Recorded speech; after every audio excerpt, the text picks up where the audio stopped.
Universitária FM 99.9.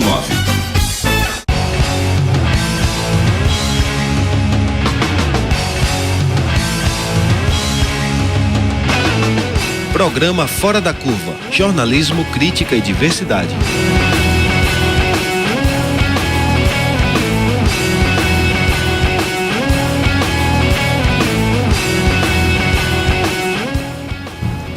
Bom dia, ouvinte da Universitária FM 99.9 MHz, também da Universitária AM 820 kHz. São 11h30, começa agora o Fora da Curva, o seu programa que fala o que a maioria cala. Eu sou Adriana Santana, professora de comunicação da Universidade Federal de Pernambuco. Hoje nós vamos falar sobre a justiça brasileira. A gente pergunta, o Poder Judiciário brasileiro age politicamente? Já estamos ao vivo também com transmissão via streaming pelo facebook.com/programa Fora da Curva, também pelo facebook.com/Universitária 99, também nas nossas redes sociais. O Judiciário brasileiro tem estado no centro das discussões na Berlinda, pelo fato de boa parte das decisões políticas no Brasil estarem reforçadas e andando passo a passo com decisões judiciais que atropelam os demais poderes e a própria Constituição brasileira. Isso tudo para atender a um projeto político. Hoje pela manhã, tomou posse a nova Procuradora-Geral da República, Raquel Dodge, indicada pelo presidente Michel Temer. Temer vem sendo investigado pela Procuradoria e na última quinta-feira foi denunciado pelo então Procurador-Geral Rodrigo Janot pela segunda vez. Essa segunda denúncia aponta o presidente pelos crimes de organização criminosa e obstrução da justiça. Antes mesmo de tomar posse, Raquel Dodge, a nova Procuradora-Geral da República, afastou 2 procuradores da equipe de Janot que atuavam diretamente na Operação Lava Jato. Raquel Dodge tem atuado num grupo oposto ao de Janot na Procuradoria, discordando em vários pontos do seu atualmente antecessor. Essa crise de legitimidade dos poderes, especialmente do Judiciário, ganhou um triste capítulo neste final de semana, com a triste declaração criminosa de um general do Exército Brasileiro. O general da ativa Antônio Hamilton Martins Mourão falou no evento da maçonaria em Brasília sobre a possibilidade de intervenção militar, abre aspas, palavras do general. Os poderes terão que buscar uma solução. Se não conseguirem, chegará a hora em que teremos que impor uma solução. Palavras do general da ativa Antônio Mourão neste final de semana. Para discutir as implicações políticas da atuação do Judiciário brasileiro, a gente convidou, e já estão aqui conosco no estúdio da Universitária FM, a advogada Liana Cirne, que é professora da Faculdade de Direito do Recife, e também conosco o advogado João Paulo Além Teixeira, que é professor de Direito da Unicap e também da UFPE. Liana e João Paulo, assim como Gustavo Ferreira Santos, Marcelo Labanca Araújo, Rafael Fonseca de Mello, são autores do livro Comentários a uma Sentença Anunciada, o Processo Lula. Esse livro vai ser lançado nesta quarta-feira e trata justamente sobre o posicionamento político no julgamento da Operação Lava Jato. Bom dia, Liana. Bom dia, João Paulo. Bom dia, Adriana. Bom dia, ouvintes. Prazer estar com vocês. E eu queria já começar te perguntando, Liana, se o Judiciário brasileiro age politicamente, quais são esses principais exemplos hoje de atuação política do Judiciário? Excelente pergunta. Excelente pergunta porque nos permite também pensar além do processo Lula. Sim. O processo Lula é um processo que tem muita visibilidade, tanto assim que foi escrito um livro assinado por 122 juristas brasileiros renomados, justamente em razão do impacto que uma sentença eivada de nulidade, de vícios, de ilegalidade, causou na comunidade jurídica. Mas a politização do judiciário, ela não se limita ao caso Lula. O caso Lula é um caso que ganha repercussão gigantesca em razão justamente da utilização do judiciário para fins político-partidários e mesmo político-eleitorais envolvendo o ex-presidente Lula. E também é importante, Adriana, a gente dizer que nenhum de nós seria ingênuo a ponto de acreditar numa neutralidade do judiciário, numa figura de um juiz neutro. Até porque não existe, Não né? existe isso. O que não afasta a imparcialidade como requisito essencial da jurisdição. Como método, né? A imparcialidade, por mais que não seja um status do juiz, ela é um exercício necessário no julgamento do caso concreto. Justamente porque o juiz é, antes de tudo, um ser humano e, portanto, ele tem as suas paixões. Sim, suas mas ele interpretações. tem que, e as suas interpretações, ele tem que saber lidar com isso na condição do processo.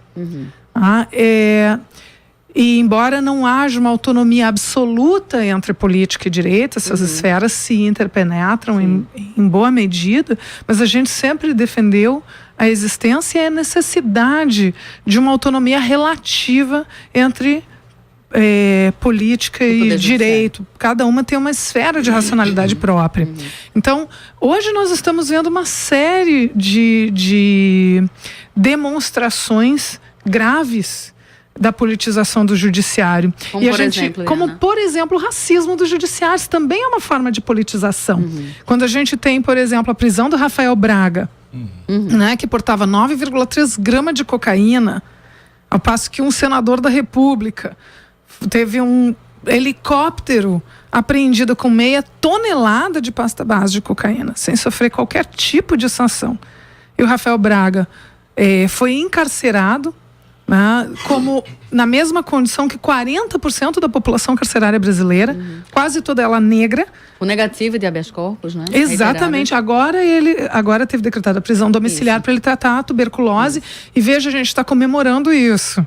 Para ver como a gente estão nos jogando, o judiciário está nos jogando um osso e a gente está comemorando isso.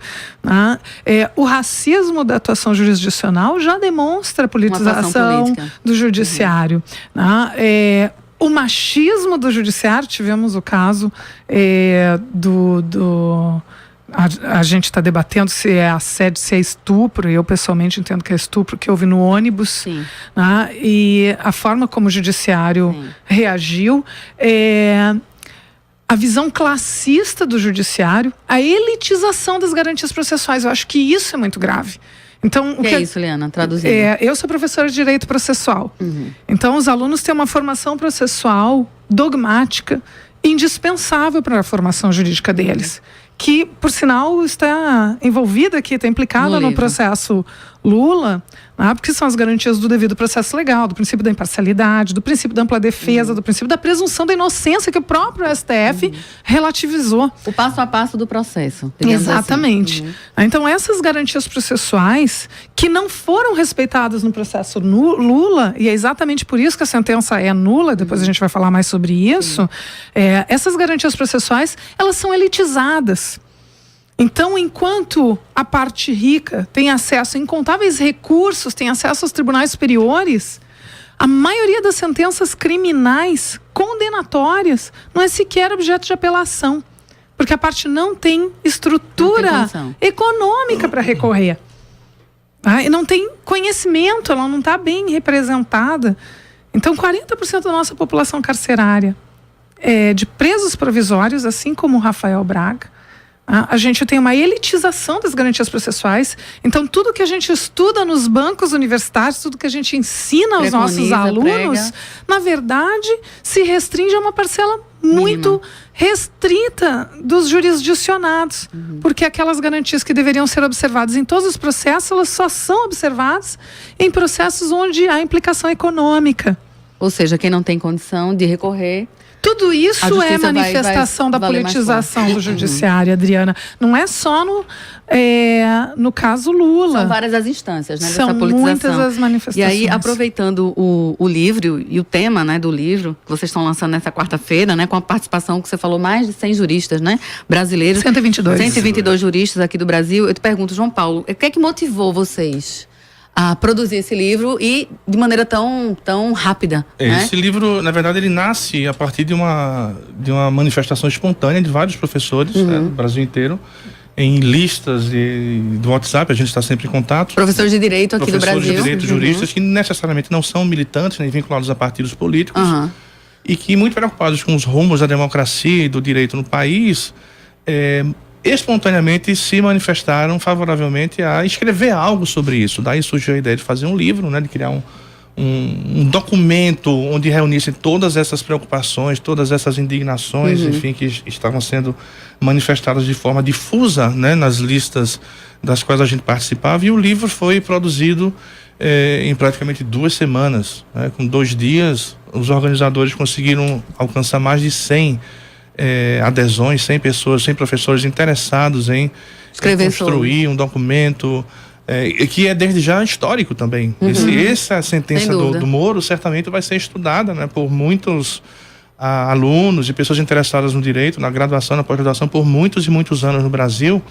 E a gente ter a oportunidade de ter um documento reunindo manifestações em defesa da democracia, em defesa do devido processo legal e todos aqueles princípios que parecem ter sido deixados à margem de todo esse processo, é muito relevante, é muito importante, né? São vários artigos, né? São quantos, mais ou menos? São 103 textos. 103 textos, né? É uma produção... 122 é uma produção robusta, né? Exato. Lógico que não dá pra gente falar aqui sobre todos os textos, mas em linhas gerais, esses textos apontam falhas do processo, esses textos apontam que Iliana falava há pouco sobre a nulidade da sentença. Os textos, veja, a sentença do Moro tem 238 páginas. Ela é muito curiosa porque revela um julgador que não sabe exatamente qual o seu papel no processo. Então, às vezes, ele assume o papel de acusador, confunde-se com a acusação. Outras vezes, ele confunde-se com alguém que está na posição de vítima e passa a se defender. O que dá absolutamente margem a uma série de questionamentos do ponto de vista da legalidade, da obediência a todos aqueles princípios democráticos que inspiram o processo, tal como a Constituição de 88 configurou.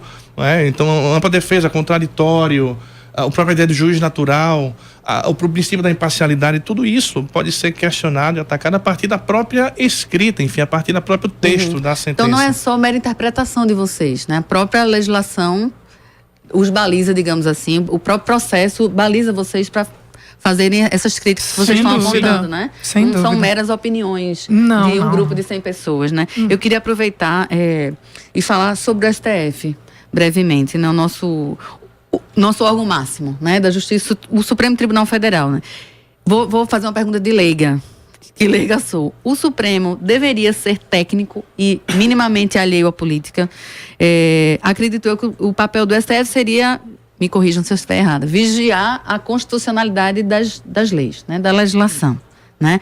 Ele não tem agido dessa forma. Ele tem agido de maneira protagonista, né? O STF tem tido um protagonismo grande na política brasileira, por ação, né? ou por omissão também. Por ação ou Exatamente. omissão. Então, o que é que está acontecendo no STF? É possível... A Constituição está sendo rasgada pelo próprio Supremo. Qual é a opinião de vocês, se vocês puderem responder? Eu tenho analisado esse processo como um processo de erosão constitucional. A gente tem uma Constituição que é uma Constituição pós-autoritária, surgida no contexto de um projeto de país democrático, pluralista, inclusive, etc. Mas a Constituição tem sido praticamente reescrita a partir de processos de interpretação, né? Portanto, a partir de processos informais, e a partir de processos formais também, a partir das emendas. A emenda 95, por exemplo, suspendeu a possibilidade da gente pensar um Estado social no Brasil.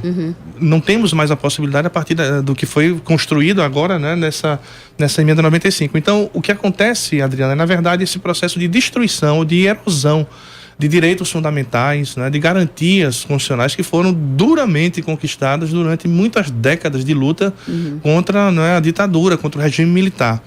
E o Supremo Tribunal Federal, infelizmente, tem tido uma postura decisiva em todo esse processo, seja agindo, seja simplesmente silenciando, calando. A postura do Supremo Tribunal Federal, historicamente, não é exatamente uma postura de uma estrutura de poder voltada à garantia de direitos. Muitas vezes assim acontece, mas historicamente, se a gente recuperar o que foi o Supremo Tribunal Federal durante o regime militar, durante, enfim, a história da República Brasileira, talvez a gente encontre mais motivos para se decepcionar do que para se alegrar. São motivos de ratificações de decisões políticas. É isso? De certa forma, são formas de alinhamento, uma estrutura de poder que não são exatamente formas comprometidas com a emancipação, com a democracia, com a inclusão e com a pluralidade, aquilo tudo que a Constituição traz como sua marca, não é, registrada no texto originário de 88. De 88. Assim como no STF, como é que vocês enxergam essa relação da Procuradoria-Geral da República com as denúncias da Lava Jato, né? Michel Temer agora é denunciado pela segunda vez. Em agosto, a atual procuradora, né? A partir de hoje, Procuradora-Geral da República, esteve num encontro, né, fora da agenda, secreto com Michel Temer. Ele que é alvo de uma investigação. Como é que a gente pode falar sobre isso? Isso é ilegal, é inconstitucional? Não deveria haver essa imbricação toda, do ponto de vista legal mesmo? Liana? Nós temos que entender a diferença entre a atuação como juiz e a atuação como parte. Então, o Ministério Público é parte quando ele não atua como fiscal da ordem jurídica. Sim. A PGR também. A Procuradoria-Geral da República. E ao mesmo tempo, a crítica que aconteceu foi enorme, porque mesmo assim a gente tem um princípio que é o princípio, da mesma maneira como a gente tem o princípio do juiz natural, a gente também tem o princípio do promotor natural. O que é isso, em linhas gerais? Pra gente que não assistiu às aulas de vocês. São princípios que dos quais decorre a imparcialidade da atuação. Então, os critérios de seleção, no caso da PGR, não atua dessa maneira, né? No caso do juiz, do promotor, esses juízes têm que ser selecionados por distribuição aleatória para que não se possa escolher um juiz, um promotor sob medida para o julgamento do caso.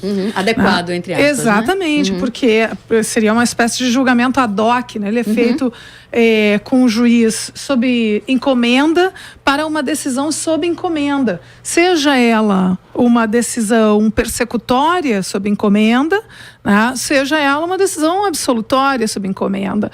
Então, é claro, se o próprio presidente é alvo de investigação, de processo, é absolutamente antiético esse encontro fora da agenda, né? E ela inclusive já afastou outros procuradores que estavam na linha de frente dos braços da Lava Jato, que atingiriam outros partidos que não o PT, né? Que parece ser o alvo principal. Essa é uma operação a despeito de agora estar em cartaz um filme cujo nome é muito irônico, né? Só pode ser interpretado como uma ironia, lei é para todos, a gente está vendo que é tudo menos para todos, né? Então, não, é uma postura que já retira qualquer confiabilidade da atuação vindoura, né? Tira a nossa confiança e tira a legitimidade mesmo, né, do próprio poder. Chegou uma pergunta aqui, eu fazer para ti, João Paulo, é da ouvinte Onilda Lira. Ela faz uma pergunta que eu acho que muita gente se pergunta também. Ela faz assim, gente, cargos, por exemplo, na Procuradoria, no Supremo Tribunal, por que os cargos são indicados por políticos e partidos? Não deveriam ser isentos? Como é que se dá Veja, essa indicação? de acordo com a Constituição de 88, essa é a forma para provimento de cargo. E uma questão que precisa ser bem clara é que é impossível eliminar a política de processos decisórios importantes como aqueles que acontecem no Supremo Tribunal Federal. Ou seja, a jurisdição, alheio também a jurisdição é o que acontece constitucional é uma estrutura que envolve política e direito. Não dá para separar, né, a política como se existisse uma forma estritamente técnica de decisão e uma forma política. Tudo está absolutamente imbricado. Isso vale também para juízes de primeiro grau. Há um grande mito no sentido de que as decisões judiciais, elas são absolutamente imunes à subjetividade. Imparciais. E, portanto, imparciais é possível ser assim, né? Na verdade, mas aquilo que vocês falaram no começo, né? O objetivo do método garantir. Imparcial. A imparcialidade é possível garantir desde que o julgador não se confunda com interesses das partes de forma tão explícita, de forma tão evidente como a gente tem visto agora, né? Como a gente tem visto. Relações diretas, né? Encontros fora de agenda, calada da noite. Enfim, jantares e participação em eventos com determinados segmentos sociais. Tudo isso se reflete de alguma forma na credibilidade do juízo, né, do julgamento. Exatamente. Essa que é a questão fundamental. E isso abre espaço para crítica, né? Isso abre total espaço. Agora, assim, é importante, você já tinha feito essa pergunta e a gente não teve a oportunidade de responder. Eu acho que o caso Lula, ele põe por terra o mito de que o juiz que ingressa nos quadros da magistratura por meio de concurso público de provas e título, ele vai ser neutro. Sim, sim. A gente está vendo. Sim. Então não é somente a atuação do juiz Sérgio Moro, Exatamente que é uma isso. atuação que já foi acusada inúmeras vezes de ser político partidário e realmente pela fragilidade jurídica da decisão dele, a gente vê o quanto a decisão ela é escrita para a mídia, ela isso tem sido muito denunciado, né? A atuação é uma atuação quase complementar da mídia. Parece que um resposta, está né, pautando o outro. Verdade.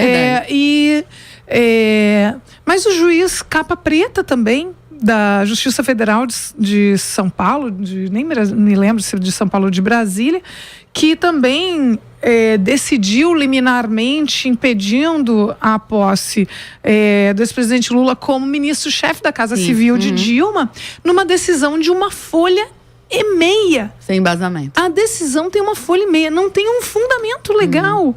É um negócio assim, filo porque quilo, não filo porque não quilo. Gente, por sinal, essa frase está completamente errada, tá? Mas em todos os sentidos, né? Político e também gramático. Então, cai por terra o mito de que o juiz que ingressa para a magistratura por concurso público, ele é neutro. E a gente já viu que não. Isso, né? O próprio perfil elitista do judiciário. Sim. Há uma foto de 2017 do Tribunal de Justiça de São Paulo, com mais de 50 pessoas, a composição do tribunal, mais de 50 desembargadores, dentre os quais 3 mulheres e nenhum negro. Isso fala muito da estrutura do judiciário de per si. Então eu acho que essa não é a pergunta.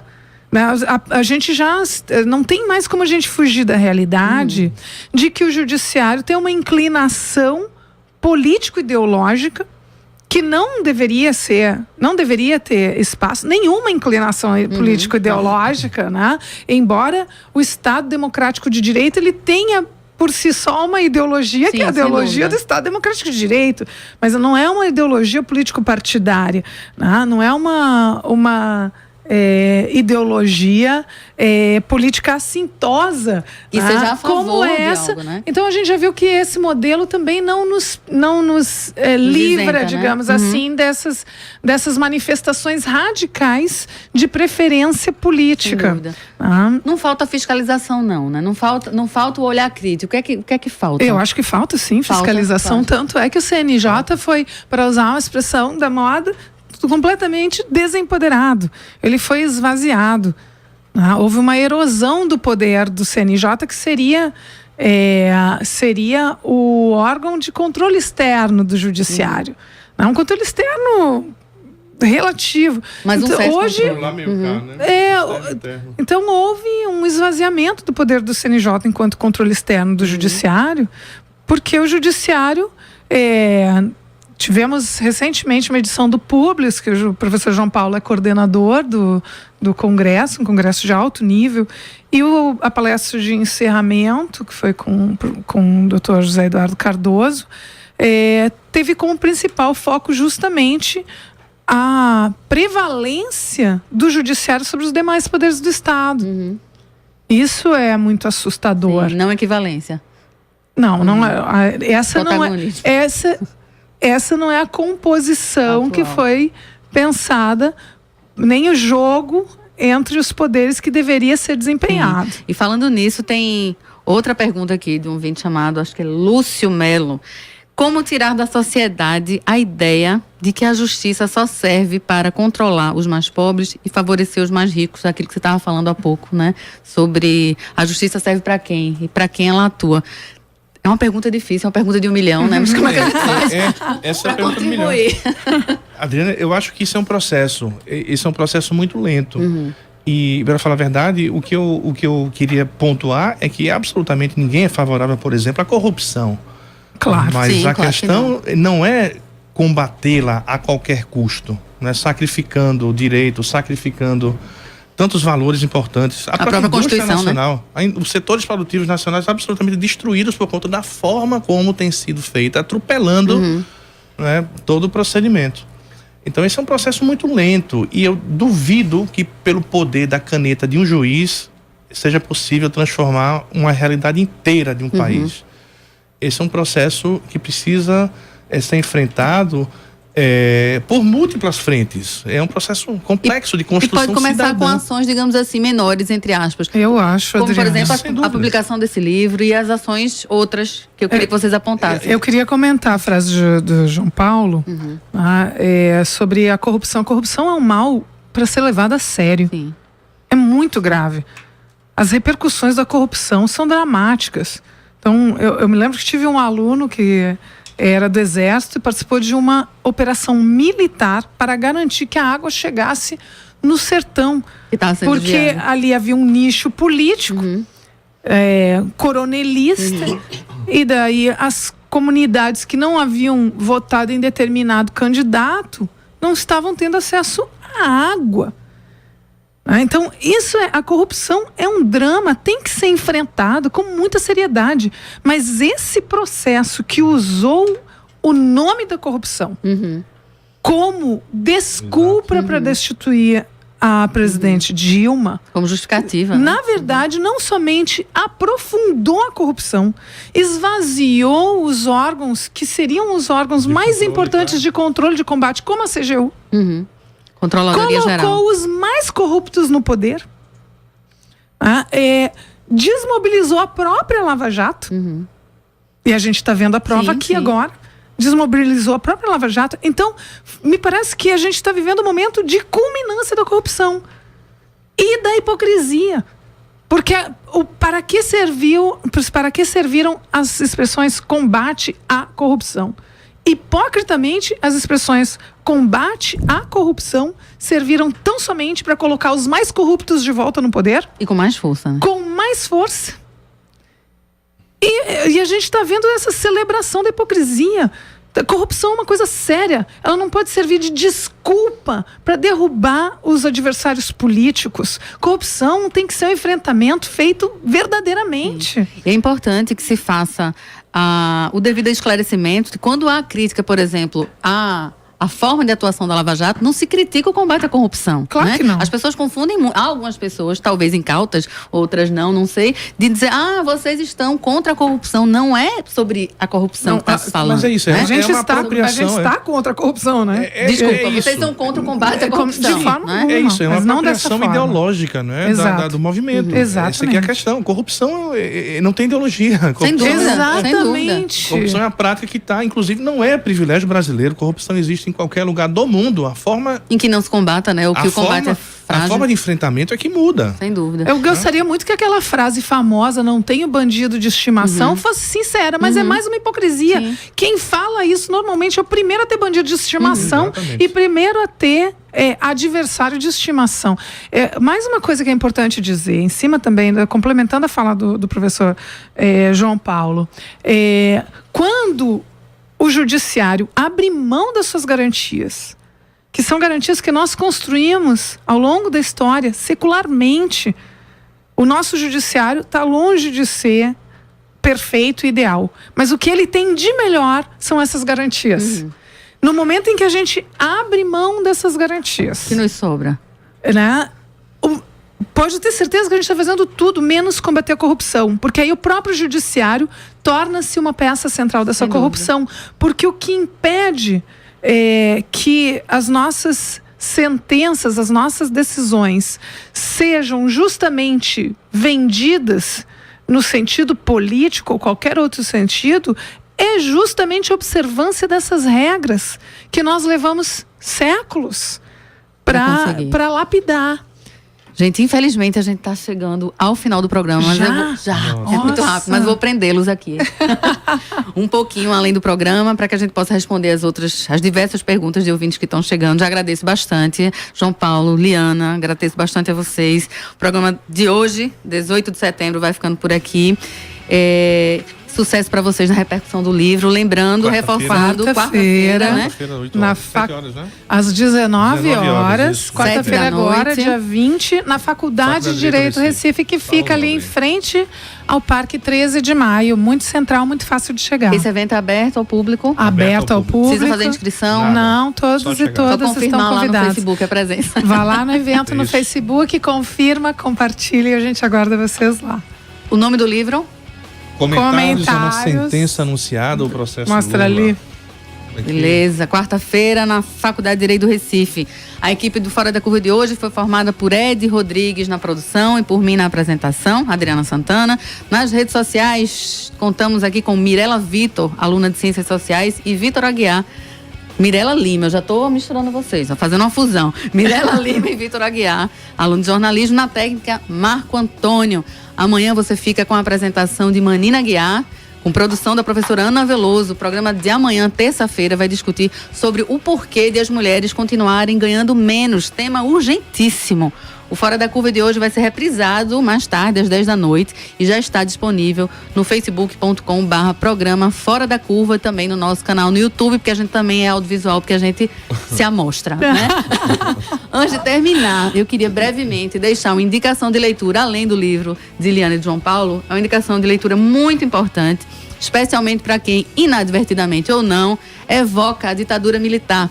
Não deixem de ler a obra Brasil Nunca Mais, um projeto fantástico desenvolvido durante o regime militar por Dom Paulo Evaristo Arnes, Rabino Henry Sobel e o pastor presbiteriano James Wright. São mais de 1 milhão de páginas com a comprovação, não é opinião não, é comprovação da repressão e tortura que tomaram conta do Brasil a partir de 1964. Está disponível gratuitamente para leitura no site. A gente vai colocar na página da gente, mas eu vou falar aqui para vocês.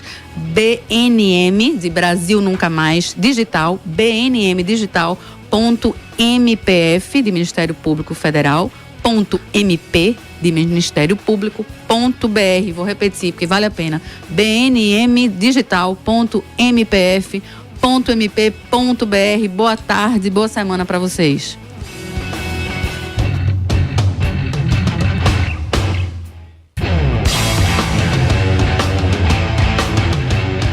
O programa Fora da Curva é uma realização do Departamento de Comunicação Social com o apoio do Departamento de Sociologia, do Núcleo de Design e Comunicação do Centro Acadêmico do Agreste e do Núcleo de Rádio e TV Universitária.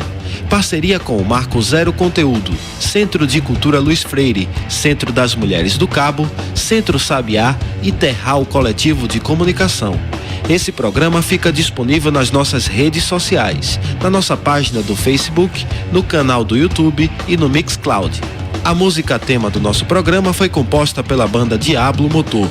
Programa Fora da Curva. A gente fala o que a maioria cala.